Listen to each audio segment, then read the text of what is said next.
Hi, darling. Can I call you like tomorrow? We're right in the middle. I have my two grandsons here. I'll call you tomorrow. Okay, everything all right? Okay, well, right now they're doing a video. Bye. This is Dan Wald and Mike Cohen. reporting for World Health. So, could you please state your full name? Yes, Lila. Do you want my middle name too? Sure. Yes, full name. Lila Rose Walter. Okay. And Lila Rose, where are you from? I was born in Mount Vernon, New York. Where do you reside now? Half of the year in Long Island and half the year in Delray, Florida. And where are we right now? We are in Delray, Florida. I forgot. Do you feel comfortable speaking about being a cancer survivor? Of course, why not? Great. Go ahead. So, what type of cancer did you have? I had ovarian cancer, stage 1C. And when did you get it? I believe it was year 2000. How did you feel when you found out that you had ovarian cancer? I was very surprised, and I found out I was very lucky. I went to have an MRI for something totally different, and they discovered that I had a tumor, which was ovarian, and they were 99% sure what it was. But of course, before you're operated on, it's not definitive. And then when it was, and they told me, it was almost hard to believe. Unexpected. And after that surprise kind of died down, how did you feel about it? Frightened, unhappy, couldn't believe it was happening to me, and looking ahead to what I had to go through with chemo and everything. Of course, I was very, very apprehensive, and that was how I felt about it. How did the family react? Well, you're asking me a question that I really kind of don't know, because at the same time in our family somebody else was very sick, and that was my daughter Susan, who of course was much younger, and Susan had cancer as well. And so I think our whole focus in our family, myself included, was on Susan. So it was like just too much for everybody to comprehend and to bear at that point. And it was just something we had to get through and get over with, and then concentrate on our daughter. Once you found out about it, and what were the next steps, and in terms of treatment? Well, once it was diagnosed of what it was, we went to one doctor who was recommended he was a surgeon and cancer surgeon, and then we went for a second opinion. The first doctor said he wasn't sure, he had to really go in before that time.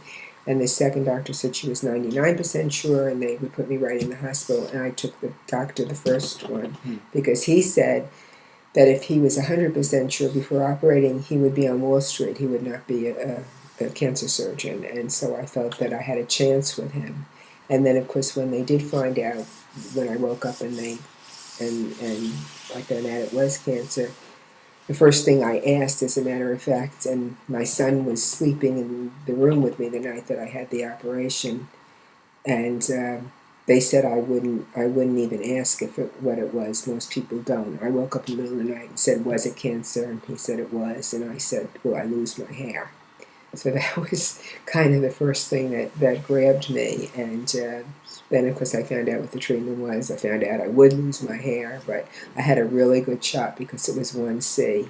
And what does 1C mean? That's the degree that it has progressed. And most people with ovarian cancer, it's very unusual you get a 1 or a 2. It's mostly stage 3 by the time, because the symptoms are they're not direct. Basically, I had no symptoms, and I didn't have any of the feelings that some women had with upset stomach and this and that. Had no feelings at all.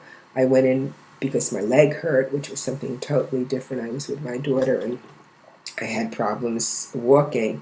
And then my daughter was in remission at that time, and we had made plans to go on a cruise. And since I couldn't walk well, I went to have the MRI to find out what was wrong with my leg, and of course it had nothing to do with anything. They found the cancer. So it was more or less surprising. It was an inconvenience at the time. I knew that I just had to get through the treatment as best I could because of our home family situation. So What was the? Did you participate in any support groups? I did, and it was, I cannot tell you what it meant to me. My daughter's friend Anne, who was my gynecologist before I was diagnosed, set me up with a group right in the same town that we were in. And I started almost immediately. Not only were they were all ovarian. That was the whole group. I believe it was 23.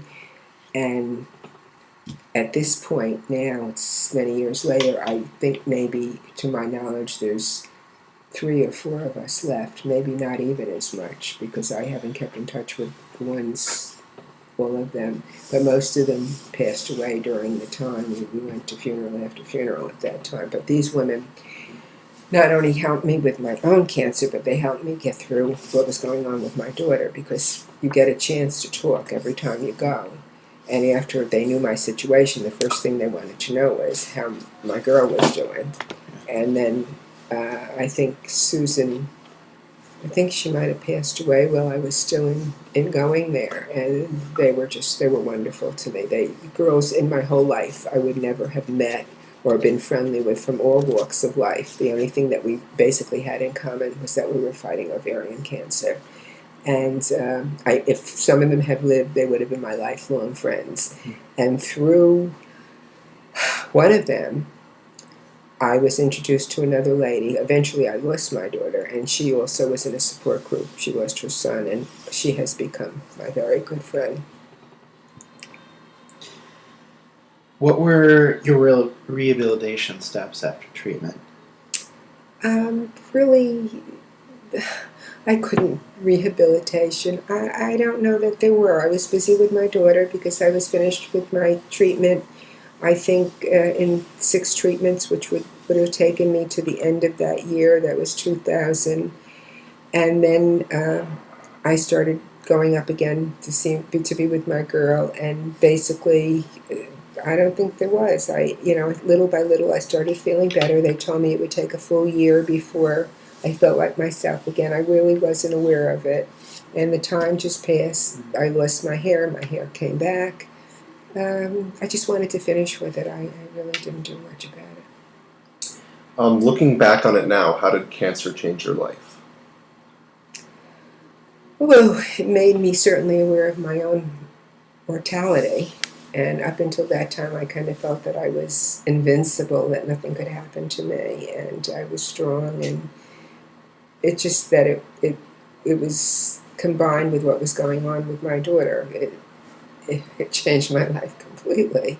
If Susan hadn't been sick, I don't know, maybe I would have been more concerned about myself at the time and paid more attention to myself.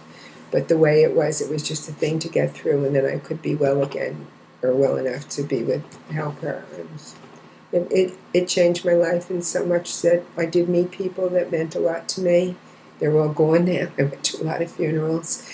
But it made me realize that people need people as number one, which I really never focused on before. And I guess every time anything happens, any little thing, I think maybe the cancer came back, which I probably shouldn't think of. But once it's in your brain, I guess it's always there. So it's completely changed my life, my relationship with my husband, probably with my own daughter and son. It's changed. Do you have any advice for people who are still struggling with cancer today? I don't know that I'd be one to give advice. I guess the answer is you do the best you can and fight.